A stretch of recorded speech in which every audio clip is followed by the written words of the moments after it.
Hi, I'm Dave, and I'm sitting under my house to talk to you today about screw piles and welcome you back to Blackrattle Life.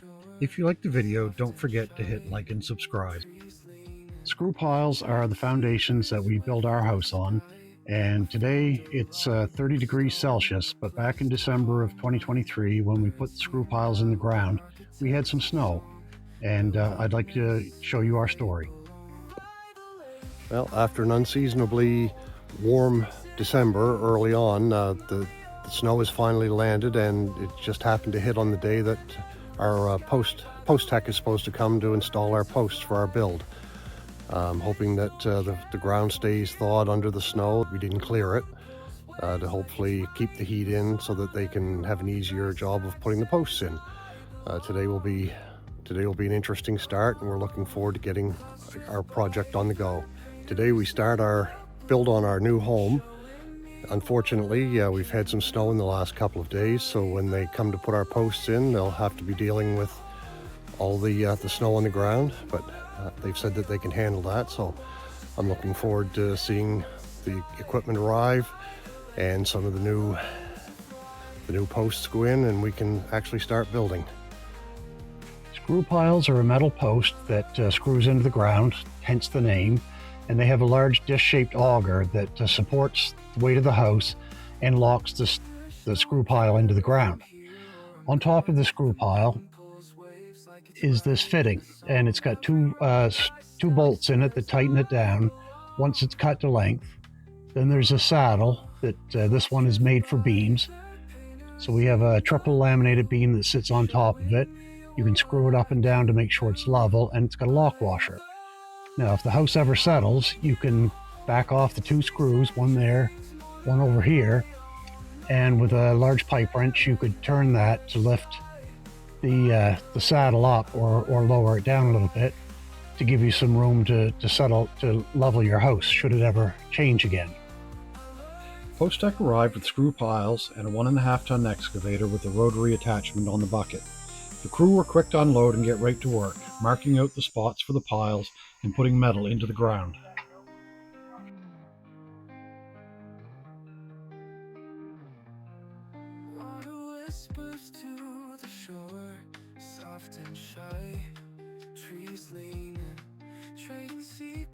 The helper and the operator worked together to get the end of the pile into the rotary attachment. Architects of song, building nests where they belong. By the lake, I'm making a home. Sticks and dreams, motor of my own. No walls, just air and endless sky. By the lake, I learned to fly. The fish don't care if I'm here. Then the operator lines up the holes in the drive head with the holes in the pile.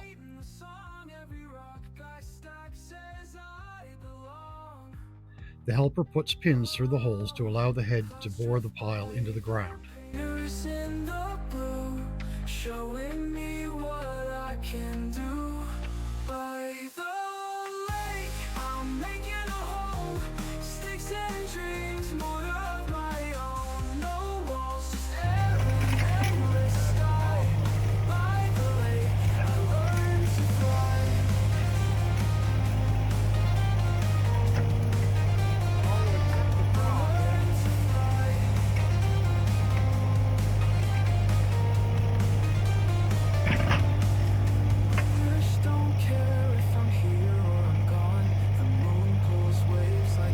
First walk.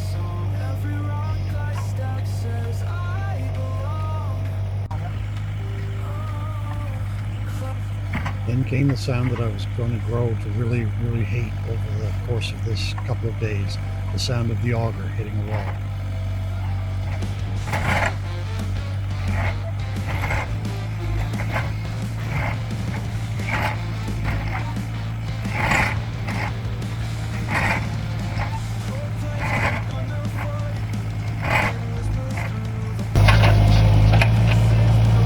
One big rock, now we have to see if they can dig it out and move it to get down a little deeper.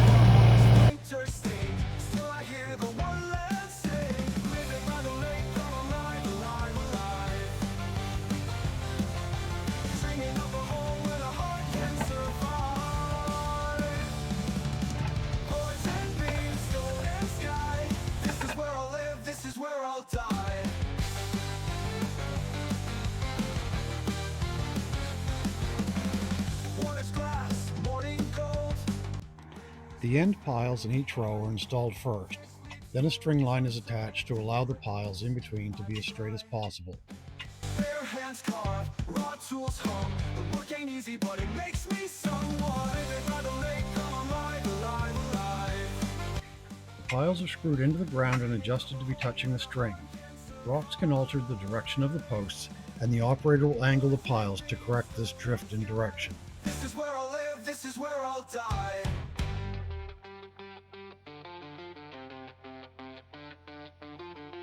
Water's glass, morning gold. Reflections don't lie. Fish leap. Once the crew is satisfied that the post is in place and all the posts are in, a laser level is used to verify that the piles all line up and that each pile is plumb. Then the piles are cut off at just above ground level with a metal cutting blade in a circular saw. Where the heart can survive. Boards and beams, stone and sky. This is where I'll live, this is where I'll die.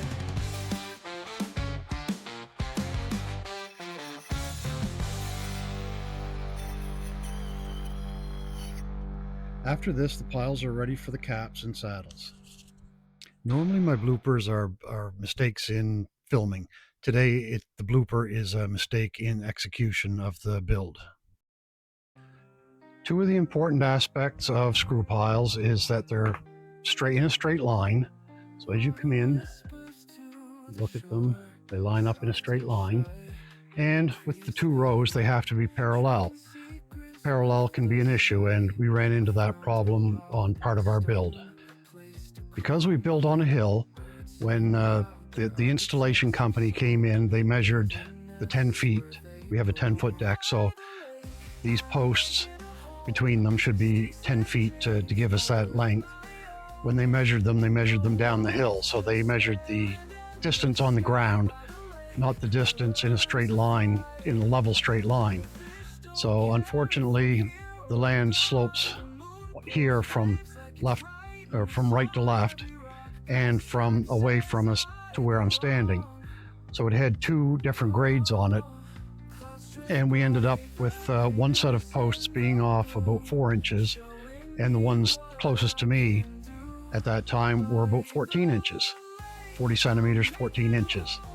So that was unacceptable, and we called the company to remedy it. And of course it happened over Christmas, so they were shut down for the holidays. But as soon as New Year's rolled around, they came out, unscrewed the piles from the ground, and put new ones in place for us. And we were very lucky, because the deck posts that they used, the deck piles, were, instead of 3.5-inch posts like we have under the house, they were 2.5-inch posts, which don't hold the same amount of weight.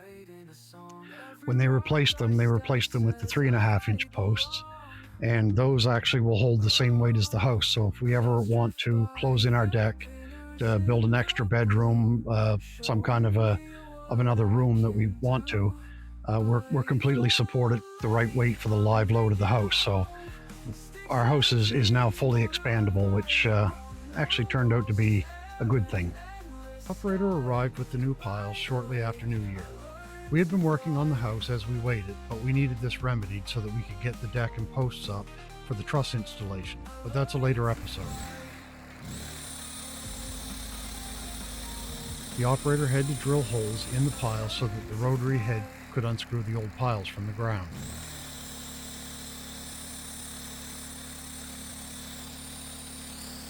Without a helper, I chipped in to remove the saddles and caps.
made it this far into the video, thank you very much for sticking around.